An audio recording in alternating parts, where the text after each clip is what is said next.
Hey guys, welcome back to my channel. As you can tell from the title, this is a little bit different video, and it's not weight loss related because I have been promising content that was not completely focused around my weight loss or my eating disorder. So here's the first attempt at that, and it's probably like the most personal thing I could talk about outside of weight loss. But I wanted to talk about my experiences being a stepmom and kind of talk about it because I had found an Instagram page where these women are, it was just a beautiful community, and I had no idea how much support was needed in these type of scenarios and situations. I had watched my friends go through similar situations, whether it was dealing with their ex's new partner or getting their new partner acclimated to their children and things like that. So I was almost prepared, but not really prepared for this type of scenario. But yeah. So a little backstory, me and my partner have been together for a little over a year. He has 3 little ones, a set of twins, a boy and a girl who are 10, and a little girl who is 6. There's a lot more to that story, but I'm probably not gonna get into that in this video. So since we've been together, I've hung out with these kids. I met those kids before I met him. When I first went to go spend our first date together, the kids were in the front yard. I met the kids before he had even come out. When we started living together, we would get the kids 2 times a month. They would spend the weekend with us, going back and forth, hanging out, having a good time, all that stuff. Now it's summertime, in the time of COVID, and before COVID hit, we had the plan to keep them for the summer. So now that it was COVID and all these things, it felt more important now more than ever to spend time with them and have them. So this video really talks about what I've learned in the 2.5 months that I've spent living with 3 kids. It's a lot. So the first thing is they will push you to your limits. I am definitely a big person to think like nothing can ever really prepare you for having children. But I was so not ready. They are these amazingly bright children, and they are so strong and so resilient, and they're my little lights. I'm not even gonna lie. They definitely tested my patience. Some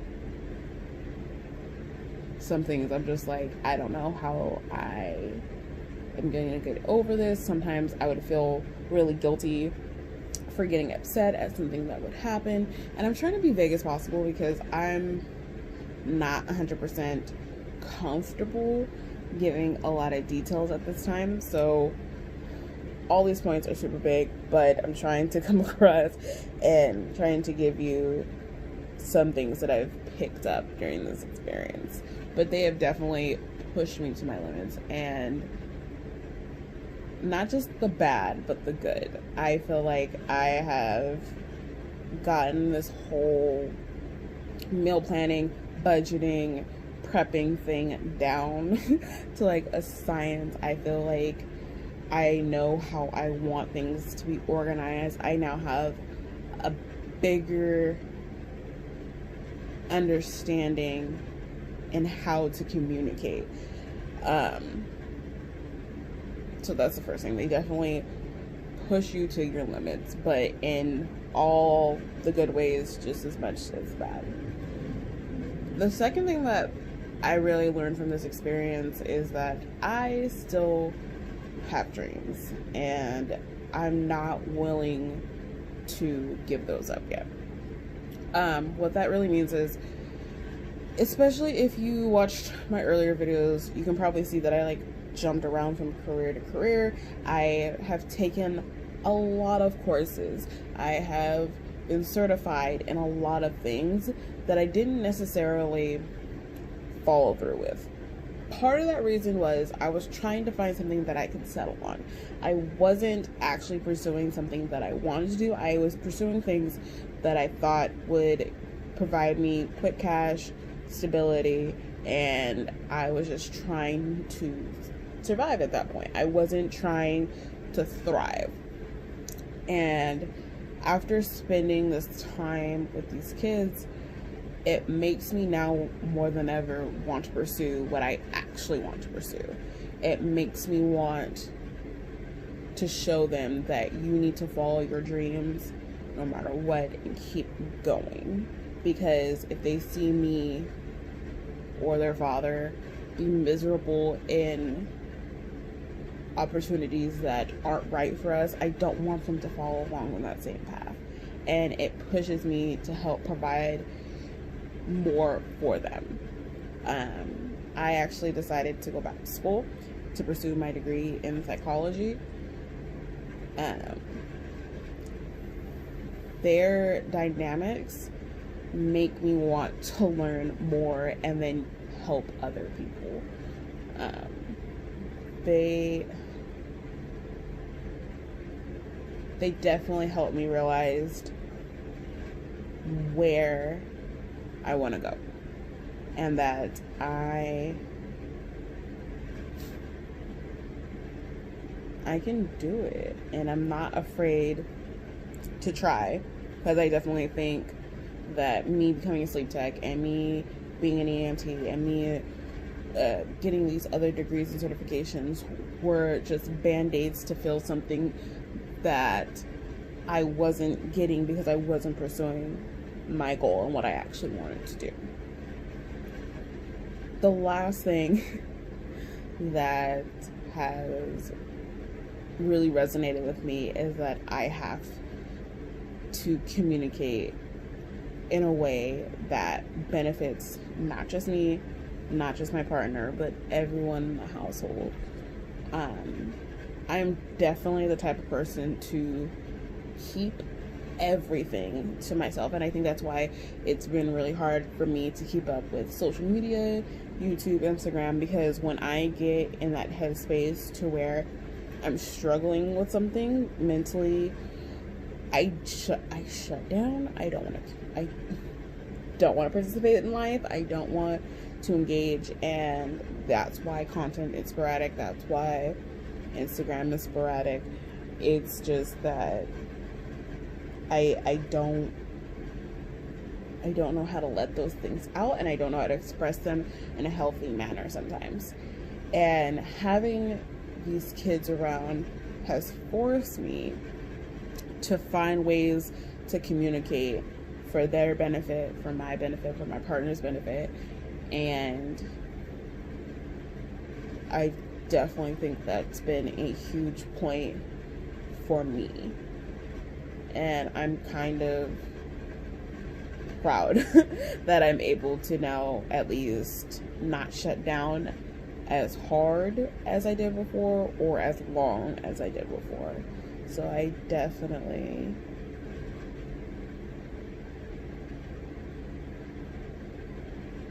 sorry, my brain just exploded a little bit. When you are communicating with two of the people for the good of these three little souls, it means so much that we're able to work together and provide for these kids, honestly. I don't know, that's a lot. I did not figure out a transition for this next part, but I was going to bring Daddy Dearest, my partner, in and talk to him a little bit about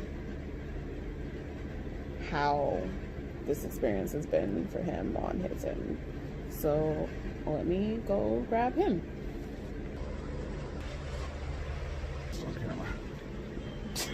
Really? Alright.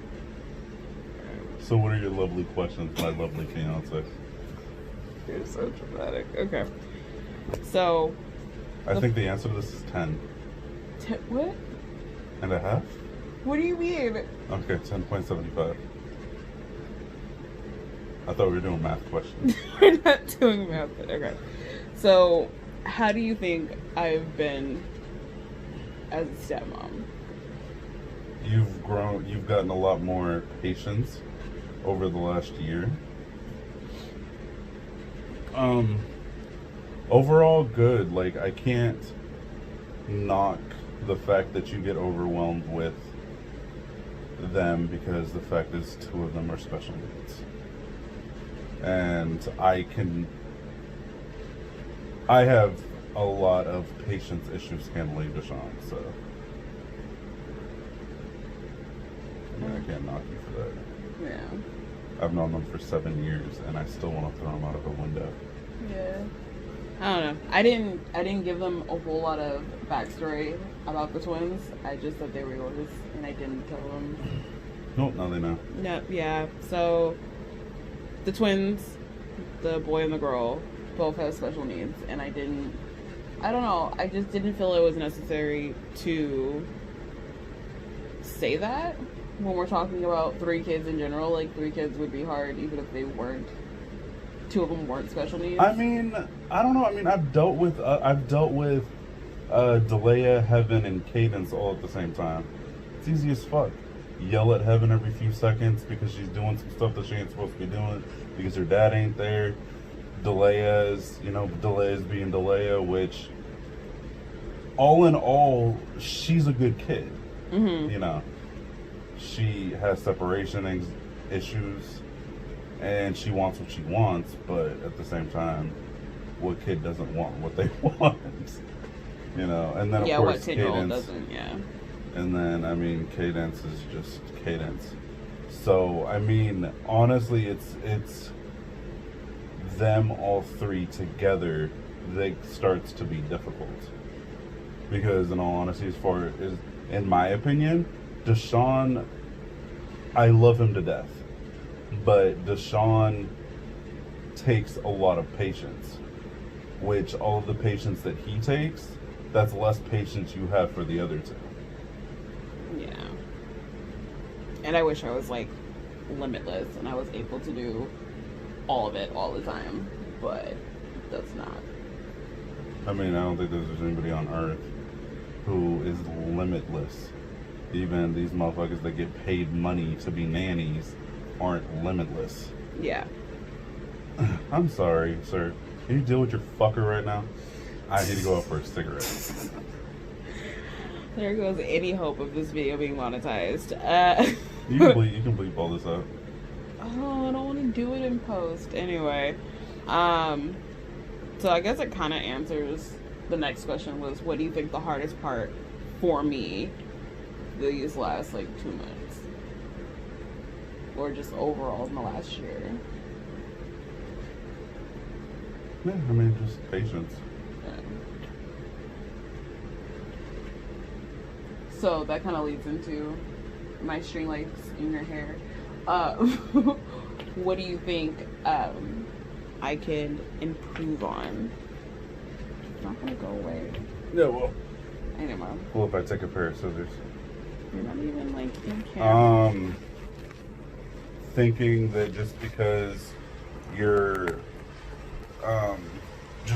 patience is wearing thin, that you're not a good parent. If there's one thing that every parent will tell you, it's that they eliminate your patience.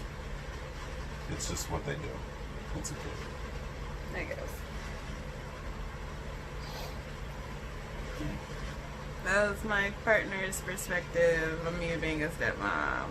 I don't know how to do an outro on this at all. Thank you guys for stopping by my channel. That's my partner. Bye. Like, comment, subscribe, all that good stuff. Follow me on IG. Thank you. Bye.